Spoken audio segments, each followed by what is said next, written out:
Good morning, students. As before starting the class, please let me show that am I visible and audible to everybody.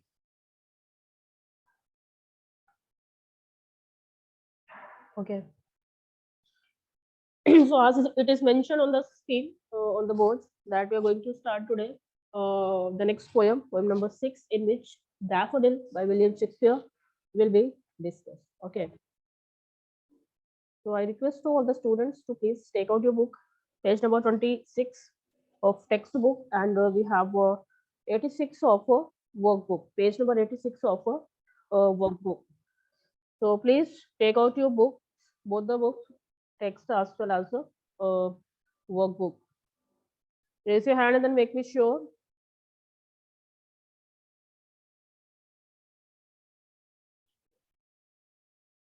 Okay.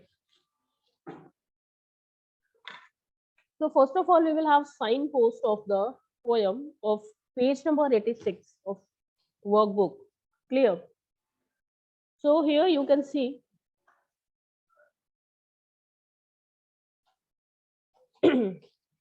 all right.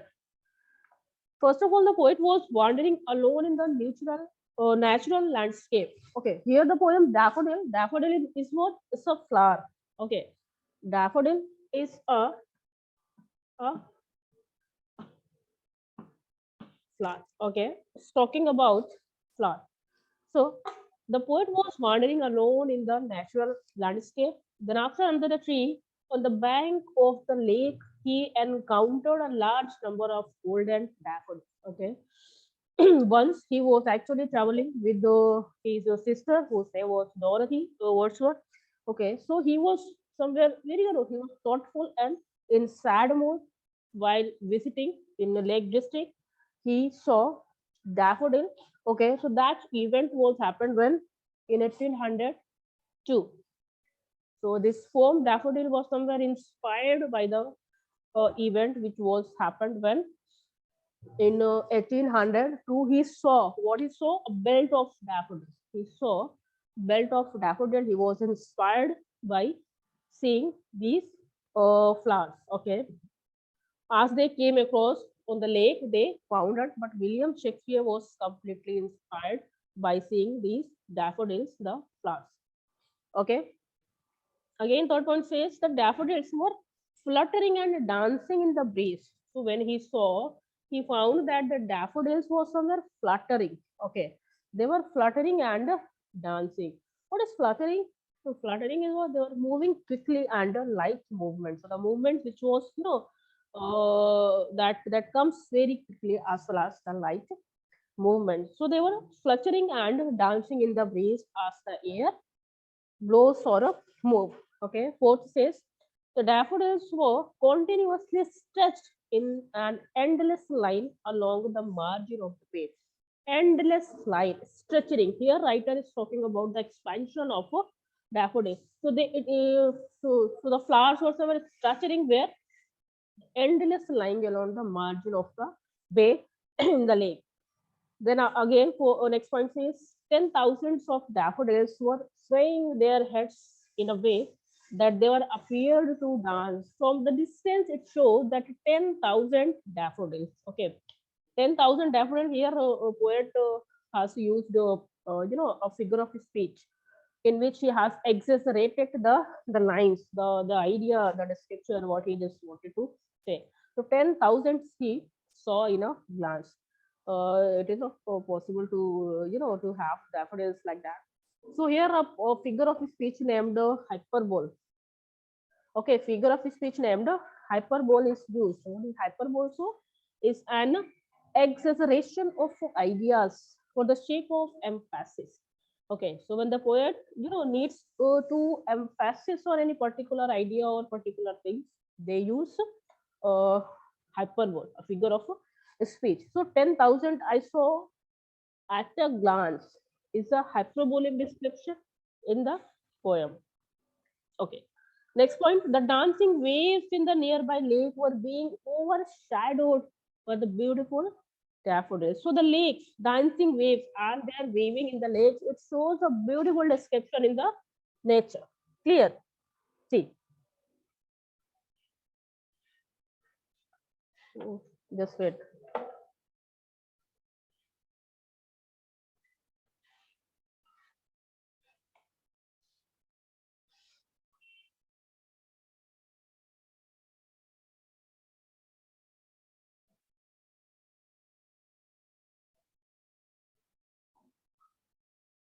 Okay, all is writing.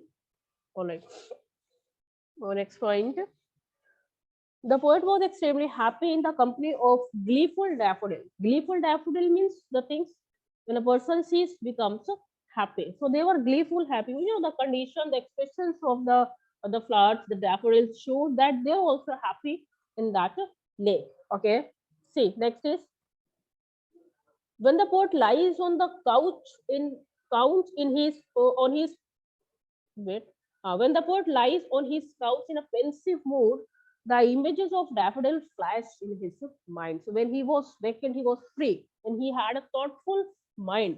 He has with his couch, his pillow.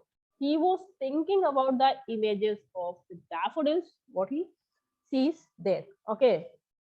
Again, say the bliss of solitude is experienced by the poet. Bliss of solitude, as he was very much inspired by seeing these flowers, he was blissed with the solitude. Okay, the magnitudes, daffodils that by seeing them he becomes very happy. So his heart, which is filled with pleasure, dances with the daffodils. His heart was completely filled by happiness. Okay, with pleasure, and it dances with daffodils. So that was, signpost of this poem. Here in the first stanza, we will see. Please come out on page number 26 of your textbook. Make me sure that you all have opened it, please.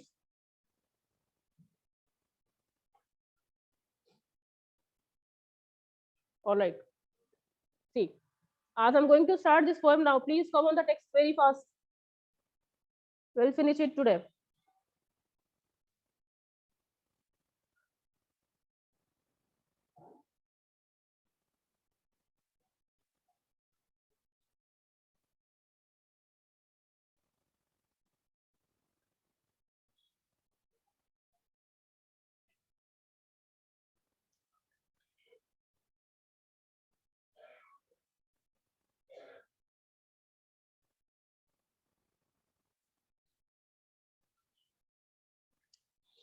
Say the first line. Please come on proper time. Still they are joining.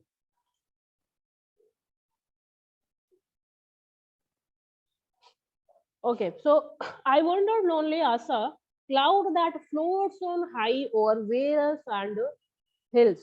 When all at once I saw a crowd, a host of golden daffodils beside the lake beneath the trees, fluttering and dancing in the breeze. Okay, so it's very simple. As I told that he was, wandering freely, aimlessly, recklessly, pointlessly. He has not any aim when he was, visiting on that particular lake, the lake district. He says, I wandered lonely as a cloud. As the cloud wanders what? Means aimlessly going here or there, moving one place to another place without having any purpose or aim. So I wandered lonely as a cloud, as cloud wanders here to there, one place to another place, as the same I wandered when I saw that. What then happened? That floats on high over the waves, and I also float as cloud. The clouds that floats on high over the vales are valleys, and thereafter the hills. They float on hills, valleys are the same. I also going one place to another place. Okay. The second line is talking about two figure of speech. First of all, I wonder lonely as a cloud. As a cloud, you have simile as well as metaphor and alliteration high and then hills. You have alliteration, these two words, two figure of speech. Please note it down in your book, will help you in the exam. When all at once I saw a crowd, then while roaming, while wandering, I saw what a crowd. Crowd means, a belt of daffodils. It's not crowd of people. It's not crowd of persons. The crowd of flowers. So here the crowd is refers to the crowd of the belt of flowers, daffodils. Okay. See, a host of golden daffodils. A host of golden daffodils. Again, a figure of speech. What is so? He saw a crowd, a host of daffodils. Daffodils is a flower which is in golden color. Okay, so he says that he saw a host of number of daffodils, thousands of daffodils. When he was roaming here and there, all of a sudden he saw these flowers. Okay, beside the lake, beneath the trees, says again, these flowers were besides the lake.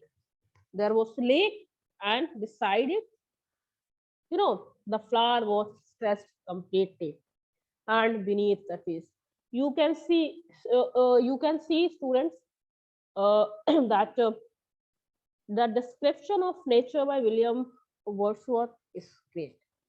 you know the great description we can have here on nature, how he has beautifully described nature. So beneath the tree, beside the lake, there was a flower. Clear. See, again, description of the flowers that fluttering and dancing in the breeze. So they were beside the lake, they were beneath the trees, and they were doing what? Fluttering. Fluttering means moving with very quick and light movements. So the flower were fluttering with the light and quick movements also, and dancing in the breeze as the breeze blows. Okay, it dancing. It looks like it that they all are dancing. So fluttering and dancing, again one figure of speech, students, that the flowers are dancing. Figure of speech, personification. Yeah, I explained you a number of times that who one poem I was explaining you once there. I explained you about personification. So they were fluttering and dancing. So these figure of speech. Okay, all right. One more figure of speech you can see fluttering is a sound we can see. So there is onomatopoeia, that is one more figure of speech is used by the poet. So here the first stanza is over. Now the second one. Continuous as the stars that shine and twinkle on the Milky Way. They stretch in never-ending line along the margin of day. 10,000 saw I at a glance, tossing their heads in a sprightly dance. Says, writer says that continuous as the stars that shine. They were in golden color. Okay, so they were looking like, they're shining as a stars. They're shining as a stars. Why? Because they are in golden colors. As the stars shines where in the sky, they were also looking. There were a number of daffodils in golden color, shining like stars and twinkling on the Milky Way. As the stars, do the same daffodils. They stretch in never-ending line as the stars are there in the sky. They also stretch, shows that the line will never end. Along in the margin of day. Okay, means continuously the line goes on that particular bay. Says 10,000 saw I at our glance. When I saw, the great exaggeration, hyperbole, 10,000 I saw in a glance, at a glance, says. So what I saw? Number of daffodils, millions of daffodils, 10,000 I saw. Then what they were doing? They were tossing. They were tossing their heads in a sprightly dance. Tossing their heads means moving their heads, in upwards movement. The heads, which is somewhere moving, suddenly movement in upwards, uh, towards upwards. Okay, sprightly, that is full of life, enthusiastic things we can see in daffodils. They were, full of spirit. Okay, they are in full of spirit. So tossing their heads in sprightly dance as it shows that they are full of life and full of energy. Who? The daffodils. Okay, so what I saw, thousands of daffodils I saw, they were tossing their heads and sprightly dance. Okay, they were dancing as it looks that They all are, half full of, the great energy in there. So that was two, first and second stanzas finished. The last one, the third one. The waves beside them danced, but they outdid the sparkling waves in glee. A poet could not but be gay in such a jocund company. Says that the wave beside them danced. Whatever the waves beside, you know, uh, the flowers, the waves beside the flowers, also looking that they were dancing. How much, the shaking, the things they have made due to that, it shows that the waves also dance. Clear. Out with the sparkling waves in glee. In happiness, the strong feeling of happiness is what? Glee. So they were too much happy, so they were dancing. Clear. A poet could not but be gay. So if any poet would be there while seeing these conditions, he must be gay. Gay means happy. Clear. In such a jocund company, when he will become happy? In that jocund company. Jocund company, again, jocund is what? Cheerful company. So whenever a poet or any person will have that types of this, condition or company or the site, they definitely will be happy. Okay. I gaze and gaze, but little thoughts. Again, I gaze and gaze, but little thoughts. Gaze means, looked steadily in, looked steadily at someone or somebody. I gazed where? On the flowers. Gazed and gazed, but little thought. I have thought in my mind. What type of mind? See, what wealth that, what wealth the show to me has brought. What to wealth, what to pleasure they are giving to me. I thought that I was sad in mood when I walking through this lake. When I saw them, my heart, filled with pleasure, the happiness. Okay, so what pleasures they are giving to me? That is the treasure. See, what wealth the show to me has thought. That thought came into my mind. That what they all are giving to me. Clear. But often when my couch I lie, I always think when there's couch, my pillow with me, when I, take rest in vacant on in pensive mood. Whenever my mood becomes very free, the vacant mood, I am in the, the free time when I thought, whether it is, the time of, the leisure time or the time whenever there is, my mind is full of thoughts. So in both the condition, they flash upon their inward eyes. They flashed. Daffodils came into my mind, my inward eyes. Okay, which which is the bliss of solitude. So that thought came to my mind, and that gave me complete happiness. Whenever my mind is vacant or pensive, when I am being in pensive mood or in vacant mood, my mind always have the same flash what I observed there in 1802 and danced with, uh, and then my heart with pleasure fills and danced with the daffodils. So that incident inspired me in my whole life. As when I become, when I have a thought, I close my eyes.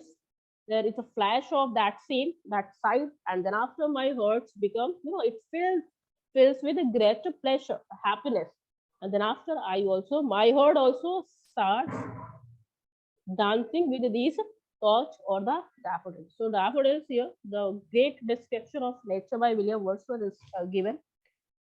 I hope stanza 1, 2, 3, and 4, as the four stanzas are there in this poem. And whatever figure of speech is used here is given. So I hope things are clear to you. So we have for 2 minutes. If you have any doubt, you can please raise your hand and then ask. Aditya Prajapati, I will ask you. Good morning, Aditya. Hello. Yes. Ma'am, please explain the third paragraph. Sorry? Ma'am, please explain the third paragraph once more. Okay, third paragraph. Okay, wait. See, here in third paragraph, the waves beside them dance. due to daffodils, you know, the belt of daffodil, there are a number of daffodils. Due to that, the waves also, you know, starting dancing with these daffodils again. But they outdid that sparkling waves in glee. Why they were dancing? It looks as the flowers was beautiful, you know, they were very happy, they were dancing. So due to that happiness, it shows that the waves also becomes happy, and in that happiness they starting dancing. Okay, and thereafter, okay, a poet could not but be gay. So the person who sees that sight will happy but be gay. Gay means, you know, the person is happiness, you can say. So he will also happy. Those who will see that sight, as he was there, the poet was there, so he was happy. Why he was happy? In such a jocund company. So the company of flowers and the waves. So the person who will see these two things will be happy. I gazed and gazed, but little thought. I always looked at it steadily. Okay, and I have a thought that what types of pleasure the wealth they gave me. What the sight, beautiful sight, have, you know, given me a great thought. Due to that, my heart also fills with happiness, and after it also starts dancing with them. So that was all about this poem. In the next class, maybe I will discuss some more themes of this poem, or we will go for the next short story. So for that, you will revise this poem. If you have any doubt, you will ask me, or we will discuss the next thing in next class. So thank you. Have a nice day.